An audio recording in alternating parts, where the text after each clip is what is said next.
Hi hello నమస్తే welcome back to my YouTube channel science with Kanth. ఈ రోజు మనం డిస్కస్ చేయబోయే టాపిక్ వచ్చేసి ఫిజిక్స్ లో అవుట్ ఆఫ్ ఫుల్ మార్క్స్ అనేటివి ఎలా తెచ్చుకోవాలి. అయితే మీరు డల్లర్ కావచ్చు, యావరేజ్ స్టూడెంట్ కావచ్చు, బిలో యావరేజ్ స్టూడెంట్ కావచ్చు, టాపర్ కావచ్చు, వాట్ ఎవర్ అనేది మీకు ఇప్పుడు దాకా రాసిన ప్రీ ఫైనల్ ఎగ్జామ్స్ లో మీకు మార్కులు రాకపోయినా పర్లేదు, గ్రాండ్ లిస్ట్ లో మార్కులు రాకపోయినా పర్లేదు. ఒక్కసారి నేను చెప్పేది వినండి. నేను చెప్పింది మీరు విన్న తర్వాత ఖచ్చితంగా కాన్ఫిడెన్స్ వస్తుంది. అండ్ ఈ రోజు నేను మార్క్స్ ఎలా గెయిన్ చేసుకోవాలో అనేది చెప్తాను విత్ మోడల్ పేపర్ తోటి. అండ్ కింద నా డిస్క్రిప్షన్ లో నేను ఇచ్చినటువంటి టెలిగ్రామ్ ఛానల్లో జాయిన్ అవ్వండి. మోడల్ పేపర్స్ అనేటివి పెడతాను. ఆ మోడల్ పేపర్స్ అనేటివి మీరు కరెక్ట్ గా ఫాలో అయినట్టయితే మీరు ఖచ్చితంగా మంచి మార్కులు అనేటివి గెయిన్ చేసుకోవచ్చు. మీరు డల్లర్ కావచ్చు, యావరేజ్ స్టూడెంట్ కావచ్చు, జాగ్రత్తగా వినండి. అవుట్ ఆఫ్ ఎలా తెచ్చుకోవాలి, ఆ 45+ మార్క్స్ అనేటివి ఎలా గెయిన్ చేసుకోవాలి నేను మీకు చెప్తాను. ఇంపార్టెంట్ క్వశ్చన్స్ అన్ని లిస్ట్ చేసి మన టెలిగ్రామ్ ఛానల్లో పెట్టాను, ఒకసారి జాయిన్ అవ్వండి.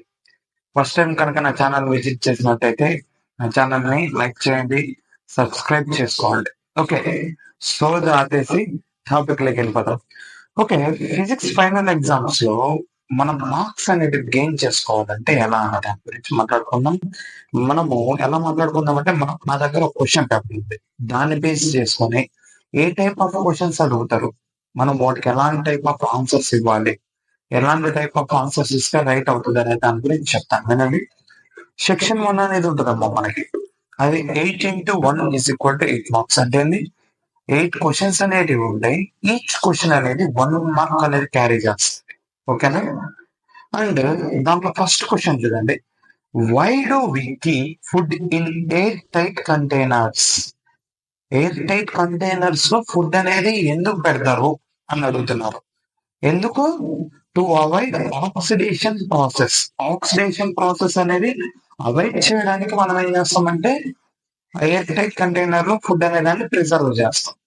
ఓకేనా? అలా ప్రిజర్వ్ చేయడం వల్ల ర్యాన్సిడిటీ అంటే ముక్కు వాసన రాకుండా ఉంటాయి. ఆయిల్ ఫుడ్స్ కావచ్చు, ఏదైనా ఫుడ్ మెటీరియల్ అనేది వాసన రాకుండా ఉంటాయి. ఓకేనా? Why we apply paints to iron particles అని అడుగుతారు. ఎందుకు మనం పెయింట్ వేస్తాం ఐరన్ వాటికి? To avoid corrosion. Like that questions అనేటివి అడుగుతారు. అది ఎక్కడి నుంచి వచ్చింది? మనకు కెమికల్ రియాక్షన్స్ అండ్ ఈక్వేషన్ అనే టాపిక్ నుంచి, అనే లెసన్ నుంచి మనకు ఫస్ట్ క్వశ్చన్ అయితే వచ్చింది. సెకండ్ క్వశ్చన్ ఒకసారి అబ్జర్వ్ చేయండి. What is the common name of the compound CaOCl2? CaOCl2 అనే ఒక కాంపౌండ్ ఉంది. దాని యొక్క కామన్ నేమ్ ఏంటి అని అడుగుతున్నారు. కామన్ నేమ్ వచ్చేసి bleaching powder. And washing soda యొక్క కెమికల్ ఫార్ములా అడుగుతాడు. Na2CO3.10H2O. అండ్ మిమ్మల్ని ఇంకా క్లాస్ లో Paris CaSO4 of H2O dot of H2O అని అడుగుతారు. అండ్ జిప్సమ్ అడుగుతారు. అంటే ఇవన్నీ మీరు ఏం చేసుకోవాలి? ఫస్ట్ ఆఫ్ ఆల్ క్లాస్ లో Paris, gypsum, bleaching powder, washing soda, baking soda, ఈ వీటి యొక్క ఫార్ములాస్ అన్ని NaHCO3 బేకింగ్ సోడా ఫార్ములా. మీరు ఇలాంటి ఫార్ములాస్ అన్ని మీరు ఏంటి అని నేర్చుకొని పెట్టుకోవాలి. కామన్ నేమ్ అని అడగవచ్చు, లేకపోతే కామన్ నేమ్ ఇచ్చి వాటి కెమికల్ నేమ్ అని కూడా మేము అడగవచ్చు. అవి మనం ఈజీగా ఆన్సర్ చేయడానికి ఉంటాయి. ఇలాంటి టైప్ ఆఫ్ క్వశ్చన్స్ అనేటివి నేను గ్రూప్ గా చేసి పెట్టాను. ఒకసారి విజిట్ చేయండి మన టెలిగ్రామ్ ఛానల్ ని. అండ్ థర్డ్ క్వశ్చన్ వచ్చేసి ఇది ఎక్కడి నుంచి వచ్చింది? మనకు second question acid, base and salts నుంచి వచ్చింది. And third question solution ABCDE అనే ఇచ్చారు. వాటి యొక్క pH వాల్యూ 4, 1, 2, 12, 7, 9 అని ఇచ్చారు. వీటిలో స్ట్రాంగ్ యాసిడ్ ఏది, స్ట్రాంగ్ బేస్ ఏది, న్యూట్రల్ అంటే ఏంటి, వీక్ యాసిడ్ అంటే ఏంటి, వీక్ బేస్ అంటే ఏంటి అని అడుగుతారు. జాగ్రత్త గుర్తుపెట్టుకోండి. pH స్కేల్ లో 1 to 14 ఉంటాయి. 1 to 7 వరకు మాత్రం యాసిడ్స్, 7 to 14 వరకు వచ్చేసి బేసెస్. 1 వచ్చేసి స్ట్రాంగ్ యాసిడ్, 14 వచ్చేసి స్ట్రాంగ్ బేస్. మిగిలినవన్నీ weak acids are weak base. 7 ఉంటే మాత్రం న్యూట్రల్. ఈ టైప్ ఆఫ్ టేబుల్స్ ఇచ్చి వాటి మీద మిమ్మల్ని క్వశ్చన్స్ అడిగితే ఆయన ఆన్సర్ చేయడానికి ట్రై చేయండి. యాసిడ్, బేస్ అండ్ సాల్ట్స్ నుంచి ఇచ్చాడు. ఇది కూడా question. Next fourth question, what are amphoteric oxides అని అడుగుతున్నాడు. ఆంఫోటెరిక్ ఆక్సైడ్స్ అంటే ఏంటివి? The oxides which behaves like both acids and bases is known as amphoteric oxides. Example ఏంటి అంటే Al2O3, ZnO, aluminium oxide and zinc oxides అనేటివి acid behaviour and base behaviour గా రెండు చూపిస్తాయి. ఇప్పుడు మిమ్మల్ని క్వశ్చన్ అడుగుతారు, when metal react with an oxygen which type of oxides it will form? Basic oxides. ఇంకో క్వశ్చన్ అడుగుతారు, when non metal is react with oxygen which type of oxides it form? Acidic oxides అనేటివి form చేస్తాయి. Like that. దాన్ని పెట్టుకొని ఆలోచన చేసుకోవాలి. ఇది ఎక్కడి నుంచి మనకు మెటల్స్ అండ్ నాన్ మెటల్స్ నుంచి ఇవ్వడం జరిగింది. Next 5th question, right any one use of ethanol అదే ఆల్కహాల్ అని అడుగుతున్నాడు. ఇది ఎక్కడి నుంచి వచ్చింది? కార్బన్ అండ్ ఇట్స్ కాంపౌండ్స్ నుంచి. కార్బన్ అండ్ ఇట్స్ కాంపౌండ్ నుంచి చాలా ఉన్నాయి వన్ ఆఫ్ క్వశ్చన్స్. వాటన్నిటిని నేర్చుకొని నేను అన్నిటిని గ్రూప్ చేసి పెట్టి ఒకసారి విజిట్ చేయండి, చూడండి. Right any one use of ethanol or alcohol అడిగితే దాన్ని మనం ఎక్కడ వాడతామంటే ethanol is use in the medicinal purpose like in tincture. Tincture లో మనం ఏం వాడతాం? ఇథనాల్ అనే దాన్ని వాడతాం. Next 6th question, define dispersion of light. ఇది ఎక్కడి నుంచే లైట్ కాదు, human eye and colourful one నుంచి ఇది అడుగుతున్నారు.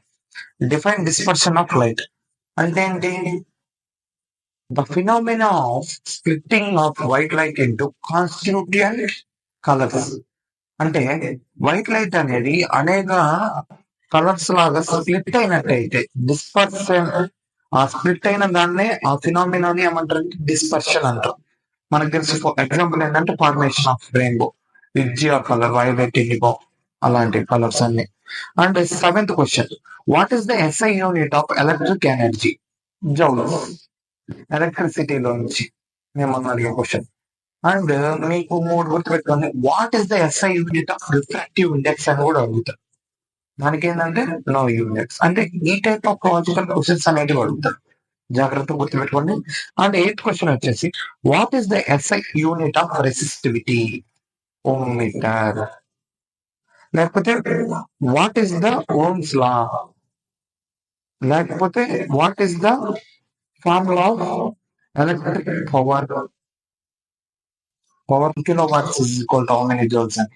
3.6 into 10 to the power of 5 joules.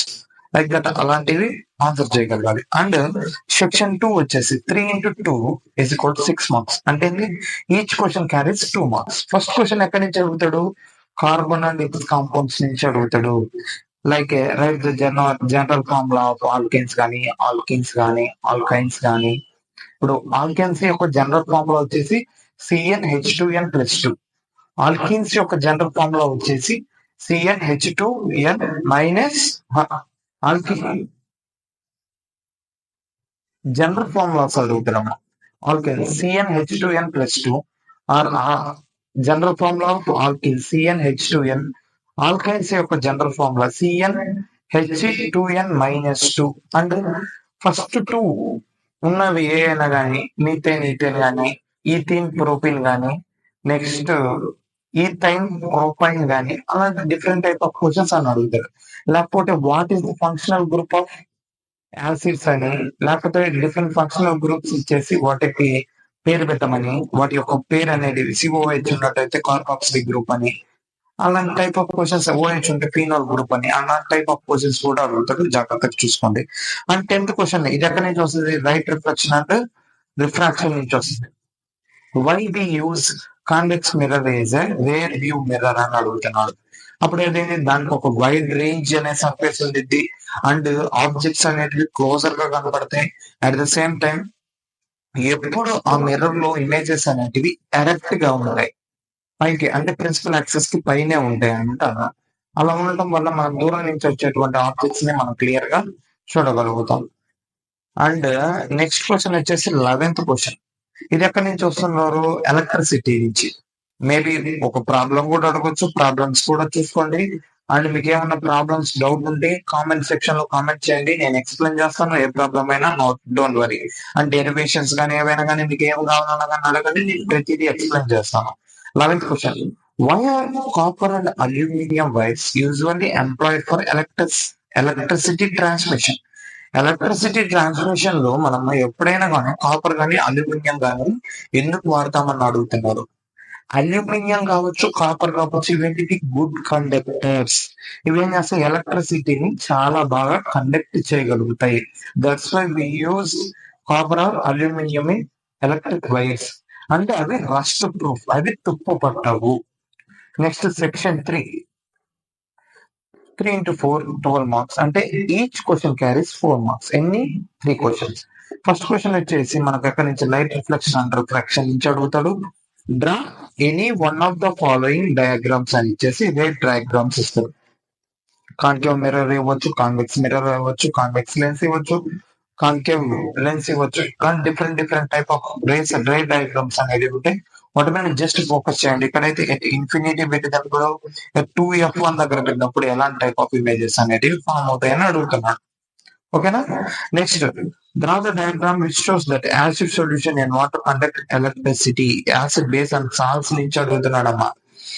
ఇప్పుడు ఒక యాసిడ్ కనుక ఉన్నట్టయితే అది ఎలక్ట్రిసిటీని డెవలప్ చేస్తుందా, ఉత్పత్తి చేస్తుందా చేయదా అనేది అడుగుతున్నాడు. ఎందుకు చేత ఖచ్చితంగా చేస్తుంది, ఎందుకంటే దాని లోపల H+ అయాన్స్ అనేది ఉండడం వల్ల ఏమవుతుందంటే ఎలక్ట్రిసిటీ అనేది కండక్ట్ చేయగలుగుతుంది. నెక్స్ట్ 13th క్వశ్చన్, అది కూడా యాసిడ్ బేస్ అండ్ సాల్ట్స్ నుంచి అడుగుతున్నాడు. What are the application of pH in our daily life. pH scale అంటే మనం ఫస్ట్ రాయాల్సిందే. pH scale is used to find whether it is an acid or base. Acid అనేది ఎలా కనుక్కుంటాం, due to H+ concentration గనక solution లో ఉన్నట్టయితే అది యాసిడ్ అవుతుందమ్మా. OH- కాన్సన్ట్రేషన్ కనుక ఉన్నట్టయితే అది బేస్ అవుతుంది. అండ్ అగ్రికల్చర్ ల్యాండ్స్ లో కానీ, క్రాప్స్ కానీ, లేకపోతే ఇన్ అవర్ డైలీ లైఫ్ లో డ్రింకింగ్ వాటర్ కానీ, ఏదైనా what ever it maybe, pH value అనేది మనకు, pH అనేది మనకు చాలా హెల్ప్ఫుల్ అవుతుంది. అదే వాడు అడుగుతుంది, what are the application of pH in our daily life అని అడుగుతున్నాడు. అండ్ డిఫరెంట్ క్వశ్చన్స్ అనేటివి అడుగుతాడు. దాన్ని బేస్ చేసుకొని మనం ఆన్సర్ చేసుకోవాలి. లేకపోతే ఏదైనా కానీ metal react with an acid which gas is liberated అని చెప్పేసి దాన్ని ఒక డయాగ్రామ్ గీమని అడగవచ్చు. లేకపోతే విచ్ గ్యాస్ లిబరేటెడ్, ఎందుకు లిబరేట్ అవుతుంది అని కూడా అడగవచ్చు. దాన్ని బేస్ చేసుకొని మీరు ఆన్సర్ చేసుకోండి. At the same time 14th, ఇది ఎక్కడి నుంచి అడుగుతున్న, లైట్ రిఫ్లెక్షన్ అండ్ రిఫ్రాక్షన్.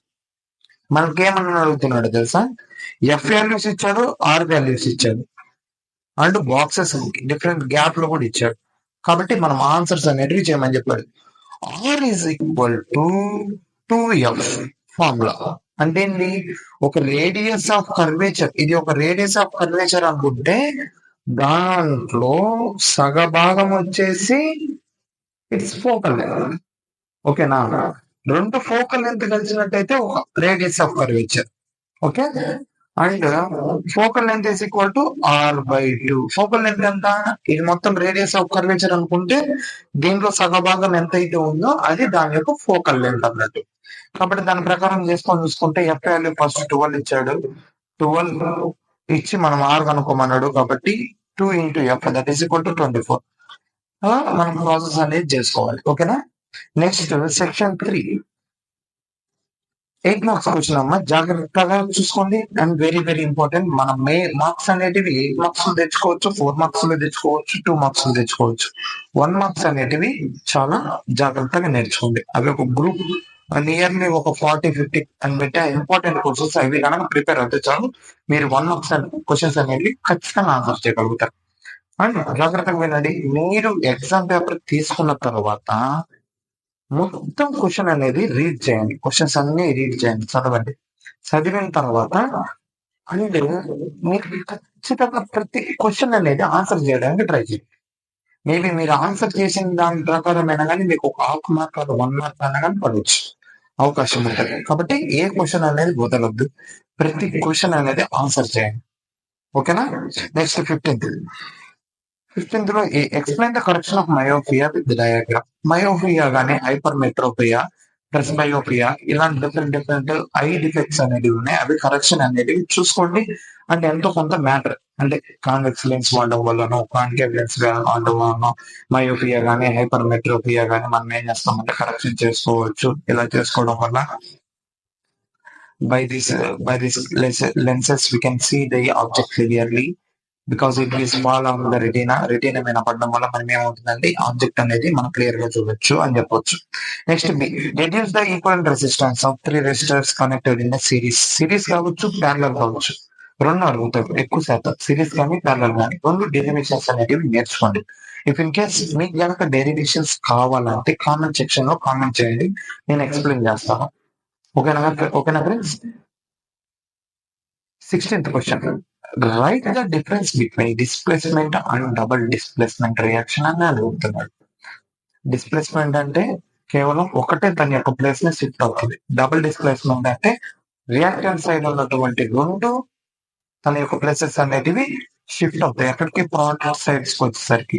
అంటే మిమ్మల్ని డిఫరెంట్ టైప్ ఆఫ్ రియాక్షన్స్ ఇచ్చి వాటి యొక్క ఎగ్జాంపుల్స్ ఇవన్నీ కూడా అడుగుతారు. లైక్ కాంబినేషన్ అంటే ఏంటి, decomposition reaction, double displacement, oxidation, reduction, ఇలాంటి డిఫరెంట్ టైప్ ఆఫ్ రియాక్షన్స్ అనేటివి ఇస్తారు, అవి కూడా చూసుకోండి. నెక్స్ట్ 16th లో బి, అది ఎక్కడి నుంచి అడుగుతాడు, కార్బన్ అండ్ ఇట్స్ కాంపౌండ్స్ నుంచి.